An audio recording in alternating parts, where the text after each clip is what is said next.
കണ്ണൂർ നഗരത്തിൽ കഞ്ചാവ് വേട്ട 5 കിലോ കഞ്ചാവ് എക്സൈസ് പിടികൂടി. ബീഹാർ സ്വദേശിയെ എക്സൈസ് അറസ്റ്റ് ചെയ്തു. വിശദാംശങ്ങളുമായി മനോജ് മയിൽ ചേരുന്നു. മനോജ്, 5 കിലോയോളം കഞ്ചാവാണ് എക്സൈസ് ബീഹാർ സ്വദേശിയിൽ നിന്നും പിടികൂടിയിരിക്കുന്നത്. വിശദാംശങ്ങൾ എന്തൊക്കെയാണ്?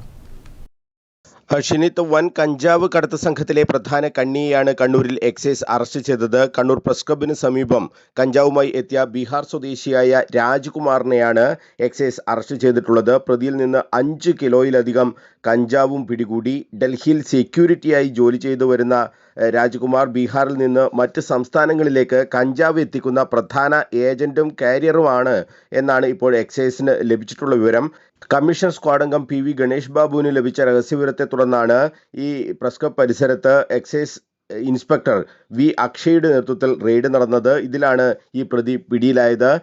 ട്രെയിനിലാണ് ഇയാൾ കണ്ണൂരിൽ എത്തിയത്. കഞ്ചാവ് മറ്റൊരാൾക്ക് കൈമാറാനുള്ള ശ്രമത്തിനിടെയാണ് ഇയാൾ പിടിയിലായതെന്നാണ് മനസ്സിലാക്കുന്നത്. എക്സൈസിനെ കണ്ട് ഈ വാങ്ങാൻ എത്തിയ ആൾ മുങ്ങുകയായിരുന്നു എന്നാണ് നിഗമനം. ഇയാളുടെ ഈ അറസ്റ്റിലായ പ്രതിയുടെ ഫോൺ, പണമിടപാട് എന്നിവ കേന്ദ്രീകരിച്ച് എക്സൈസ് അന്വേഷണം ആരംഭിച്ചിട്ടുണ്ട്.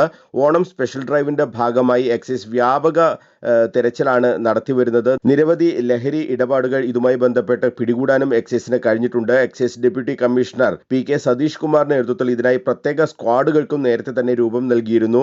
എല്ലാ സ്ഥലങ്ങളിലും ചെക്ക് പോസ്റ്റുകളിൽ ഉൾപ്പെടെ വ്യാപക പരിശോധന നടത്തുന്നുണ്ട്. ട്രെയിനുകളിലും പരിശോധന നടത്തുമെന്ന് എക്സൈസ് വ്യക്തമാക്കി. കഞ്ചാവ് പിടികൂടിയ സംഘത്തിൽ inspector V Akshay, assistant inspector V P Unnikrishnan, M K Suresh, K Shajith, Rajith Kumar, Mohammed Basheer, P V Ganesh Babu എന്നിവരും ഉണ്ടായിരുന്നു.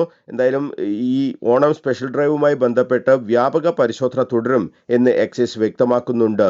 ഷിനിത്ത്.